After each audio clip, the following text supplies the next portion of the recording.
Alright guys, it is that guy 10,000 and today I will be teaching you how to take off and fly and also land in simulator difficulty, because I just cannot stand to see people crashing on the runway or on landing in simulator battles ever again, because it is just annoying.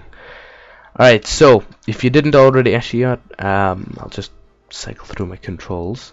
So generally, I think it is in. Actually, no, I think it's already. Yeah, I think it's automatically set to the I key, toggle engine. That basically turns the engine on. Also, I would highly recommend. Actually, hold on.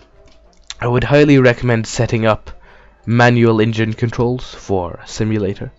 It does help sometimes if you know how to use them.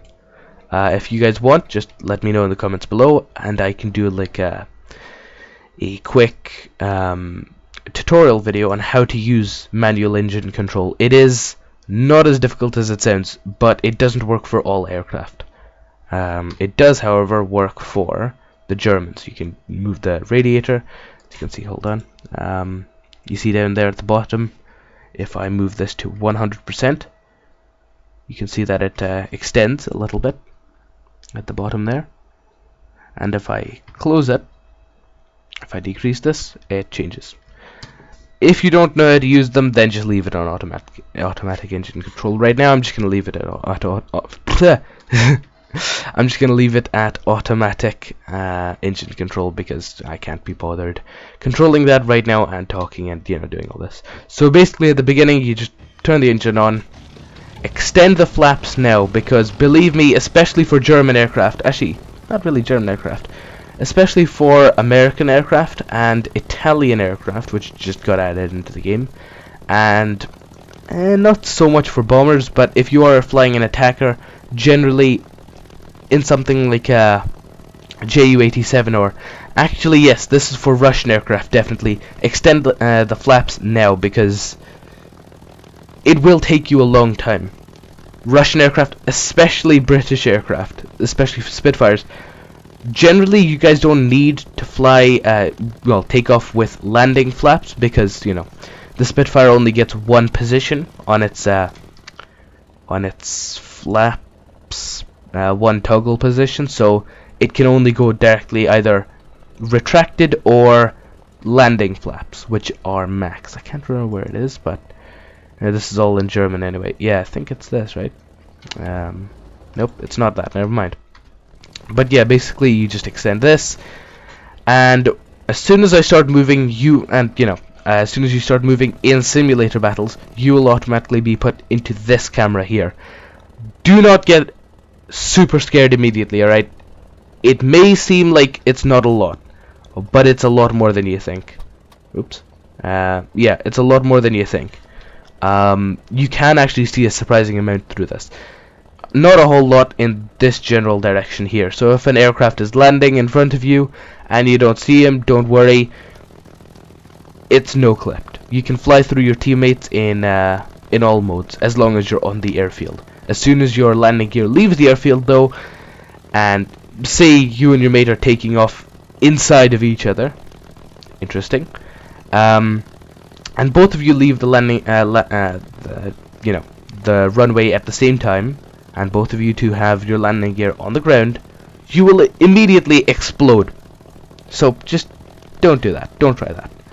Anyway, so as soon as you turn your engine on, generally you want to take off immediately. I've just been blabbing on, so I mean the engine sort of heated up, because generally you want to use wartime emergency power, or WEP, or 100% and 10% throttle, just to help you take off faster, especially because this is a massive airfield. You won't always get one like this big, so you want to use you want to use that runway well. Anyway, immediately for this aircraft, because the propeller rolls I think to the right, you get a lot of torque. You just sort of have to battle this with your rudder, as you can see here. It only begins sort of early on. As soon as you start gaining over 125 km/h speed, generally for most aircraft that sort of just disappears. Do not use this to, yaw. Use Q and E. The keys are assigned there for a reason. Now, in arcade, normally you can just go vertical and just take off, and you will take off. In simulator, this does not happen. Also, if you didn't notice, or if you haven't flown this in an aircraft yourself in simulator, you have to have a little bit of a trim, because mid-flight, for whatever reason, aircraft don't like flying straight. You have to move the joystick a little bit, or if you're using mouse and keyboard, which I am, you gotta move that cursor a little bit to the side, and this is generally known as the cruise trim. So yeah, and you just sort of fly like that. I'm gonna just turn around right now. Don't try this maneuver in a Russian plane, you will fall out the sky. I learned that the hard way. Russian aircraft cannot do that. They just can't turn like this. They will just spin out of control. So don't try that. Also, don't try to decelerate very quickly. It will not go well. I just realized that, yes. Alright, so I'll just go around for another run, actually. In War Thunder simulator battles, it's not as easy as it sounds to land in simulator. It's not as easy as arcade, because you can't exactly just turn the engine off, and your aircraft isn't exactly just going to hit 0 kilometers per hour and just sort of land up in your field gracefully. You're going to have to guide it yourself. And this is what a lot of players mess up at. I actually know quite a few people who can't land the aircraft at all, even in arcade and realistic. So yeah, it's surprising how many people I know who can't land a bloody plane. Anyway, yeah. So generally, you don't want to be going too fast. Yeah, I mean, not going too fast, but yeah, generally you want to turn your engine off pretty soon. So I'm just gonna extend the landing gear and landing flaps right here, right now. Yeah, I don't think I'm going slow enough. Yeah, I'm just gonna go around for another run.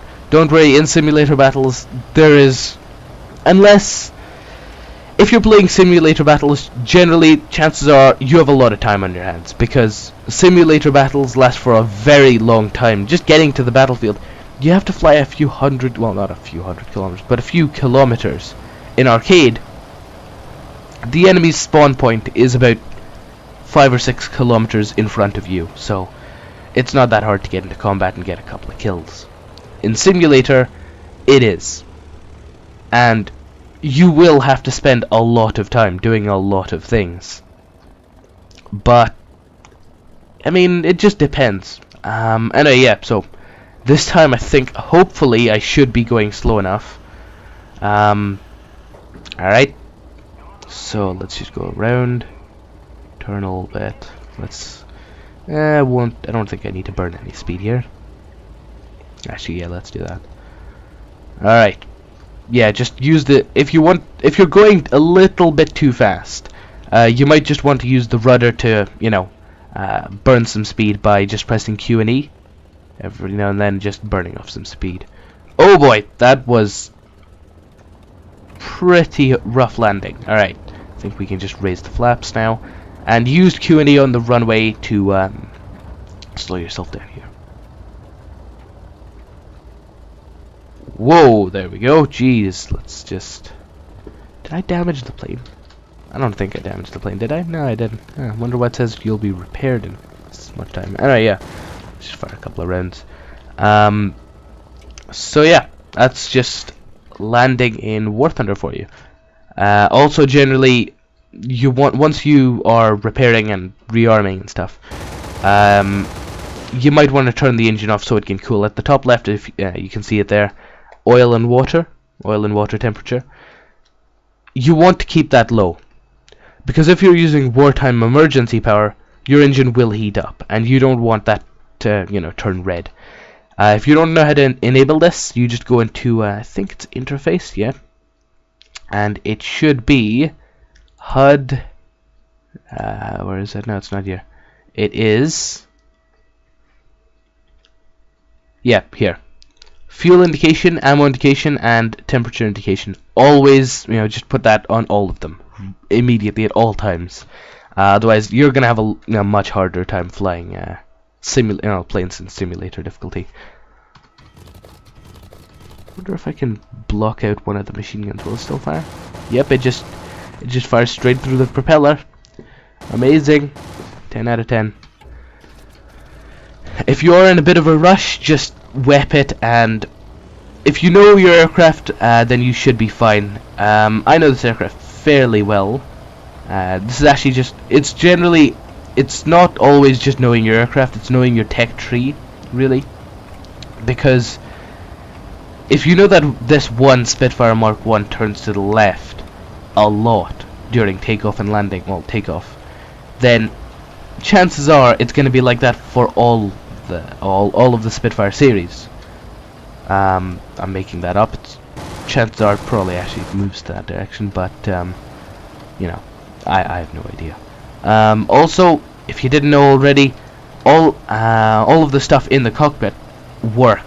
Everything here works. Also, if you're short on time and you're just playing around the simulator because you have nothing else to do, there is actually a clock on nearly all German aircraft, and it is in real time. It tells you what the time is where you are, not where the game is. As surprising it may seem, yeah, it's about what is that? Oh god, hold on. What is that? 7 o'clock? 5 past 7? 7 past 7. All right, 7 past 7. So yeah, and that's just War Thunder simulator battles. I should not have done that. Also, never turn your engine off during flight unless it is literally melting. All right, do not do that. You will lose a lot of speed. Your best chances are to put the throttle to 0. Because if you turn your engine off, then that actually, you know, it's not just, the propeller is no longer spinning at all, and that means you don't have anything to sort of, it's not there, you know, it's not really helping you glide or anything. It's just slowing you down. So if you're say there's a Spitfire chasing you and you're a bomber, and all of your engines are just smoking, trailing smoke, trailing engine coolant, and you know this is the only one chance you're gonna get to land, then you can turn your engine off for landing. Generally, you don't want to turn your engine off, otherwise, well, bad things are gonna happen.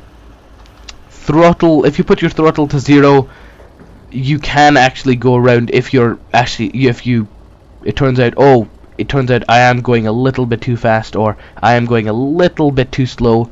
Let's just put the throttle to 100% and, you know, just sort of move or maneuver a little bit out the way. If you turn your engine off, it's going to take you about 2 or 3 seconds, maybe even 4 seconds, depending on the aircraft you're flying, especially if it's a bomber. That stuff can take several, yeah, actually about 6 seconds, maybe 7 for the Focke-Wulf 200 Condor. That thing is a big plane. Actually, yeah, probably even longer for the Blumenvoss or the Blumenvoss 238. That thing is a beast. 6 engines, massive. But yeah, it will take you a very long time, so don't switch your engine off before flight. I just did that there, but generally you don't want to do that, especially if it's, you know, I mean, I know what I'm doing. This tutorial is for people who don't. So yeah, chances are you shouldn't do that. And yeah, so that's that. And if you just want to forget about that and not have to worry about takeoff, you know, in simulator battles and landings and stuff, fly the Comet. Because then you don't have to take off. You just spawn in the air. Either that or maybe take bombers. I just realized this is the first time I'm flying this aircraft in a simulator, so I wonder if I can actually land this thing. I did a video on this thing before, on landing this thing in arcade. I think, was that realistic? I can't remember right now. But yeah, I did a video on that, landing this thing in arcade and realistic. It was just hard enough there. It wasn't actually that tough. It was just sort of balancing out the you know, the aircraft itself, because I am landing on a 1 or 2 inch wide piece of metal. It's not exactly great. It's not exactly a landing gear or anything, so it's not amazing. But it is possible in arcade and realistic. I haven't done that before in simulator though, because I mean, you only get cockpit view and you can't see a whole lot from this, especially nothing below the cockpit. You can only see what's above it, which is alright. It's oh wow, Jesus, I did not see that coming. Wow. Okay, this thing is a lot faster than I thought. Wow. Okay, never mind. Yeah, okay, maybe flying the Comet is not such a great idea in simulator. Great idea in arcade and realistic though. Yeah, you should definitely do that if you know how to land this thing. I mean, you're landing on a 1 inch wide sheet basically of metal. It's more like a ski actually. It's not really like a sheet of metal. It's more like a ski. If you've been skiing before, you know, you'll see it. It looks more like a ski than anything else, honestly. I wouldn't be surprised if it is a ski, because the thing actually was designed for the Eastern Front, not the Western Front. No, actually, no. It wasn't designed for either front. Actually, it was designed for basically home defense and bomber interception. So it was actually just designed for Germany itself. Just this flat stuff with grass. And also a lot of factories. You know what I found kinda ridiculous? How, if you've ever played War Thunder, you'll know in arcade and realistic and also simulator, you have to bomb these, well, at least for bombers, you have bomb point indicators or whatever, and you bomb what they say is like supply depots and stuff. It's really just a building surrounded by smaller buildings. There's no factories or anything. Doesn't that seem kind of dumb? Oh, let's not bomb this factory which is pumping out BF-109s and Focke-Wulf 2 Condors and bombs and stuff, fueling the enemy's war machine. Let's bomb this group of guys in the middle of nowhere. And oh my god, that hurt. Did I deploy the landing gear? I have no idea. This is not gonna go well. Okay, maybe try this. Yeah, that actually worked. Oh my god, that didn't. Never mind. Then again, it was the only way. I only had that much runway left, so leave me alone. Wow, that. Jesus. Hold on, I'm gonna take off with this thing. Well, not take off, but that actually. That is strong enough. The recoil there is strong enough to almost completely stop this aircraft from accelerating. Anyway, enough of that. So yeah, I guess that's it. And I guess I will see you guys in the next video. So yeah, see you then.